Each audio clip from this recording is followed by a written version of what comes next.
For more than 3,000 years, the pharaohs of Egypt did more than rule. They fought against the greatest inevitability, the end. Each one, in their own way, tried to escape death. Some built armies, others built temples. Some hid behind the gods, and some tried to become one. But among them all, one name stands out. A pharaoh who refused to be forgotten, who made eternity a plan of government. Ramses II. In this episode, we will follow the stone traces left by this man who became a myth. We will walk through the halls of his temples, descend into the depths of his tomb, and discover how Ramses built, detail by detail, his own immortality. Ramses II is, to this day, one of the most imposing names in ancient history. His image is immortalized in stone colossi, temple walls, and even in school textbooks. But before becoming the pharaoh who defied time, Ramses was just another young prince born into a dynasty in the process of rebuilding. Egypt, at the time of his birth around 1303 BC, was an empire seeking political stability and military prestige, still trying to recover from periods of instability and conflicts with foreign peoples. The son of Seti I, Ramses received an education designed to shape a complete ruler. He was not raised in luxury and isolation like many sons of kings, but in the midst of political decisions, religious rituals, and battlefields. Seti, recognizing his son's potential, named him co-regent while he was still a teenager. And this was a strategic move. From an early age, Ramses was involved in the administration of the empire and exposed to commanding troops, showing that even young, he was capable of making important decisions. It was the kind of training not every heir received. But Ramses was not an ordinary prince. He understood that power came not only from brute strength, but also from how others perceived the one who held it. He began shaping his public image at a very young age. His first depictions in monuments already showed him with the proportions of a god, muscular, dominant, and in a combat stance. This wasn't a faithful portrait of reality, but a symbolic choice. Ramses knew that in Egypt, image was almost as powerful as the throne itself, and he knew how to use that like no one else. At the same time that he established himself as a military commander and political leader, Ramses also engaged with the symbolic side of power. He studied sacred rituals and began participating in the cults of the great temples. In Egyptian religion, the pharaoh was not just a man. He was the link between the gods and the people, the living manifestation of the divine. Ramses embraced this role with conviction. Unlike other kings who kept a distance from religion, he placed himself at the center of it. And more than that, he decided that his connection to the gods should be visible, unquestionable, and constant. This fusion of politics, religion, and self-image would become the foundation of everything he would do later. Ramses II didn't just want to be remembered as a good pharaoh. He wanted to become part of Egypt itself, as if his existence were inseparable from the country's history. This ambition for eternity did not arise at the end of his life. It was present from the beginning.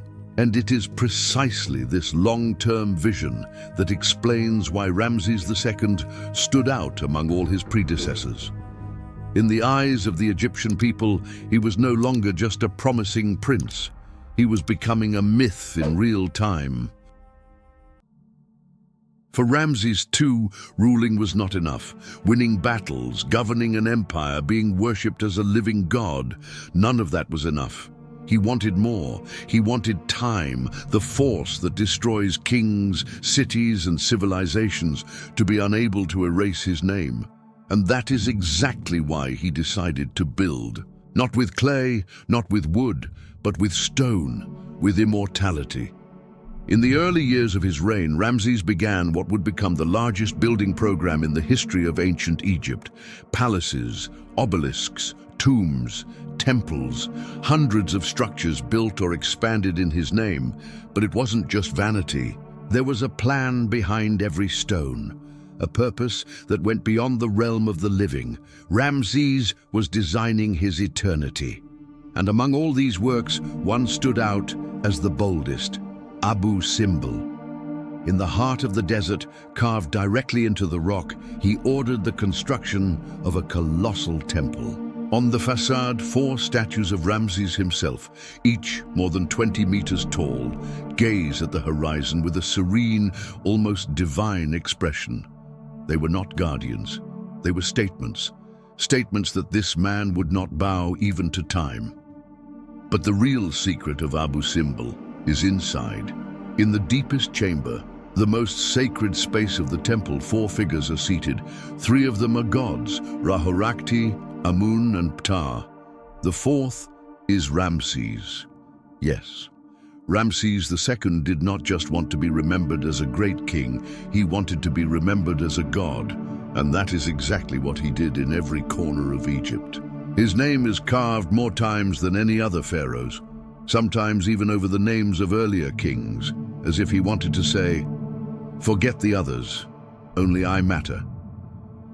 And the people, when they looked at those giant statues, those scenes engraved in stone, absorbed the message. Ramses was strength. Ramses was protection. Ramses was eternal. But why this obsession with legacy? Why this need to be seen, remembered, worshipped?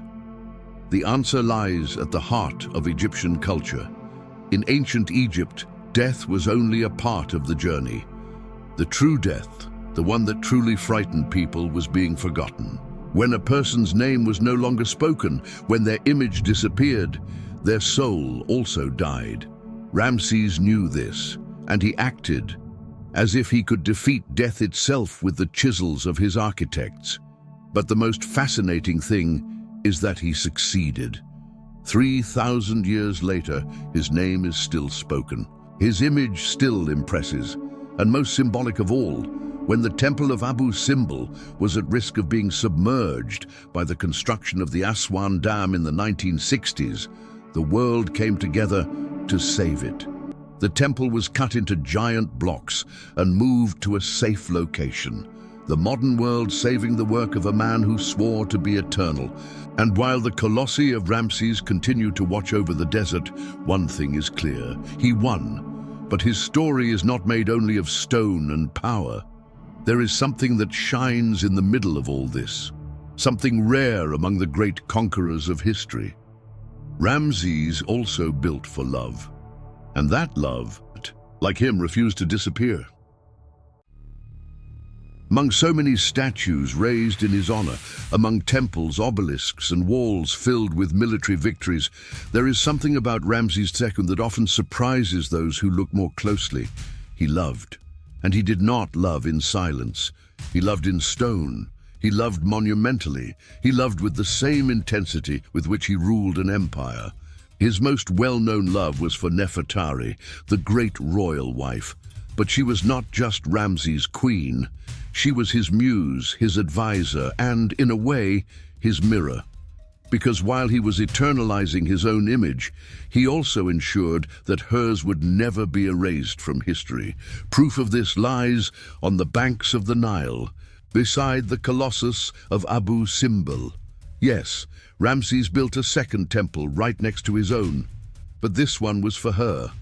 A temple entirely dedicated to the goddess Hathor and to Queen Nefertari, the only woman in ancient Egypt to receive such an honor. And there, carved into the facade, she appears the same size as the pharaoh. That alone is revolutionary. In a world where kings were always greater than everything else, Ramses made a point of placing her on equal footing, as if to say, she is as eternal as I am. But the most touching gesture was not that one. It is hidden, far from the crowds, in the depths of the Valley of the Queens. The tomb of Nefertari, discovered in 1904 and still considered one of the most beautiful ever found in Egypt, is a true love letter written in pigments that have defied time. Its walls are covered in scenes showing the Queen's journey toward eternal life.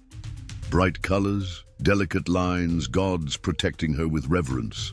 There is no war there, no conquest, only one desire, to ensure that she would not be forgotten.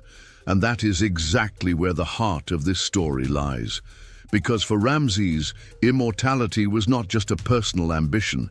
It was something he wanted to share with the one he loved. He knew that memories are fragile. That time erases faces, silences voices, undoes legacies. So he used the only language he knew that could defeat time: stone. There are no political texts, epic battles, or treaties on the walls of Nefertari's tomb. There is affection, there is reverence, there is art, and all of it came from a man who commanded one of the greatest empires in history. Ramses II could have done what so many others did: keep his queen in the background, away from glory. But no, he placed Nefertari by his side, in temples, in statues, on walls. He made her eternal. And this reveals a lesser-known side of his personality. Ramses was not only a builder of power, he was a builder of bonds. And perhaps, by immortalizing Nefertari, he made it clear that the true power of a king is not just in the wars he wins, but in the memories he chooses to preserve. But while Ramses' love was engraved in the sacred chambers of temples, on the borders of the empire, another story was taking shape. A story of conflict, glory, and diplomacy. Because even the pharaoh who seemed invincible would face one of the greatest challenges of his life, and this time the battlefield would not offer easy answers. The image most people have of Ramses II is that of the unbeatable conqueror. A king who faced his enemies with determination, led armies with an iron hand, and won battles with divine authority. And yes, he was all of that. But one of the most important stories of his reign does not end with raised swords or defeated enemies. It ends with something much rarer: an agreement. In the 5th year of his reign, Ramses faced one of the greatest military challenges of his life: the Battle of Kadesh. The site, in present-day Syria, was a vital strategic point, and Egypt was fighting for control of it against the Hittites, a powerful rival empire. Well-organized and equally determined, the battle was intense, full of bold strategies, twists, and even moments of desperation. Ramses, as always, placed himself at the front lines. He personally led his troops and later ordered it carved in stone that he had won with superhuman courage, even when surrounded on all sides. And yes, his inscriptions show him as a lone hero defeating hundreds of enemies. But historical records, including those from the Hittite side, tell a different story, one of a stalemate. Neither side emerged as a clear victor.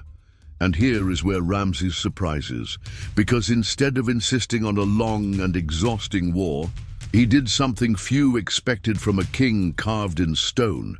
He chose peace. Years after the battle, Ramses and the Hittite king, Hattusili III, signed the first recorded peace treaty in history. Yes, the first. An official document, written on clay tablets and inscribed on temple walls, that guaranteed the two empires would no longer attack each other and would instead cooperate. More than that, the agreement was sealed with a diplomatic marriage. Ramses married the daughter of the Hittite king, uniting the two nations with royal blood and family ties. This gesture was more powerful than any military offensive. Instead of relying on victory through combat, Ramses secured stability and respect. His empire remained safe and his borders intact. He conquered, yes, but with a pen and a wedding ring, not with a sword. And the most impressive part? He made sure that this too became part of his immortality. On the walls of the Temple of Karnak, the treaty is proudly recorded. Ramses did not hide the agreement.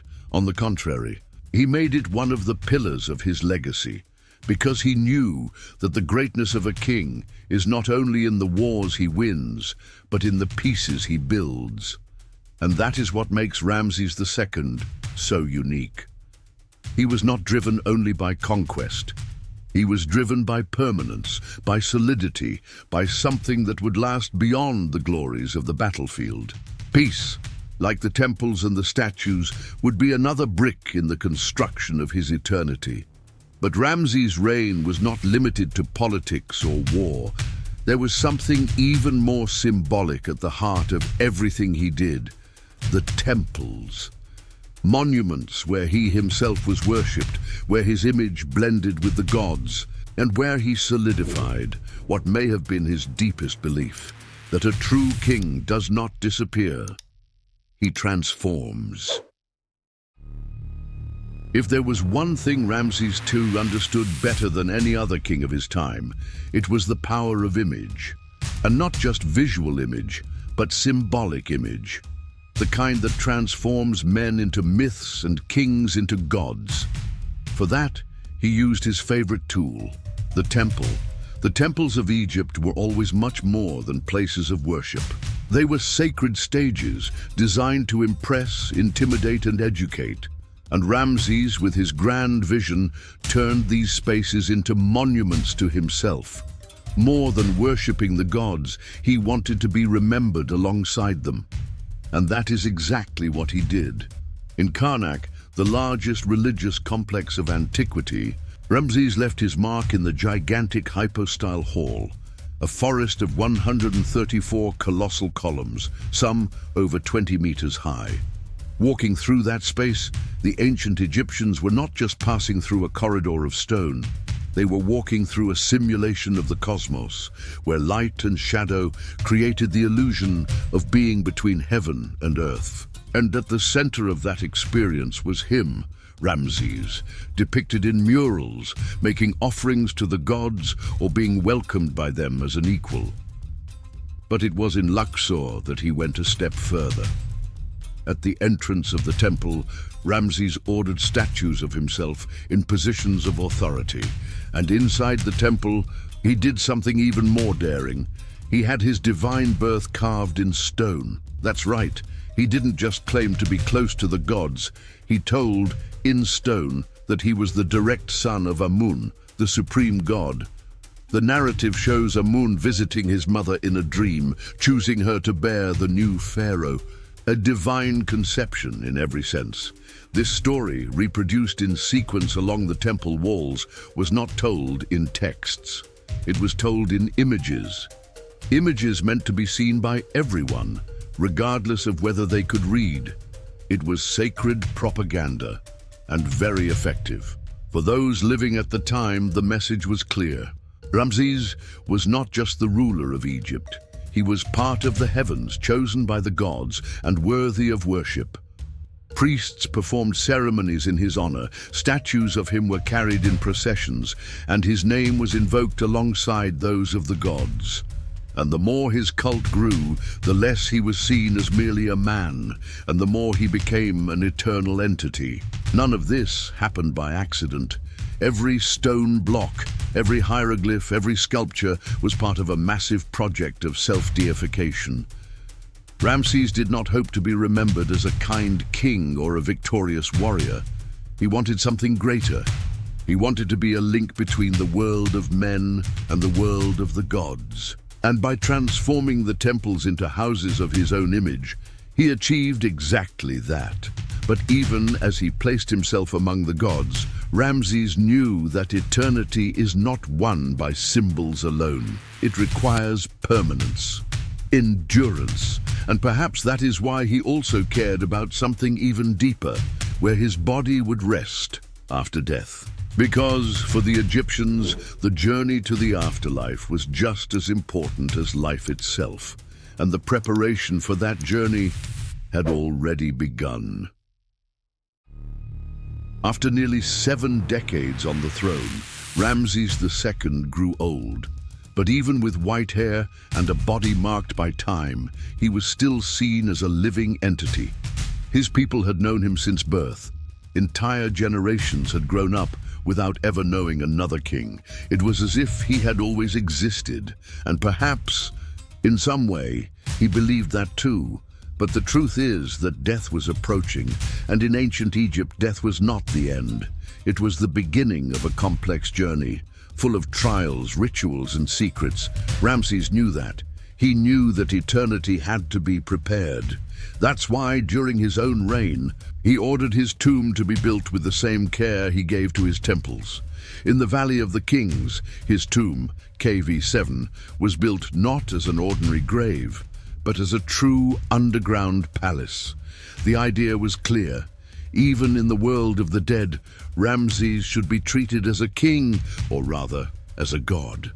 Walls painted with passages from the Book of the Dead, secret chambers, pillars supporting eternity. Everything was designed to ensure that his soul had the keys to the afterlife.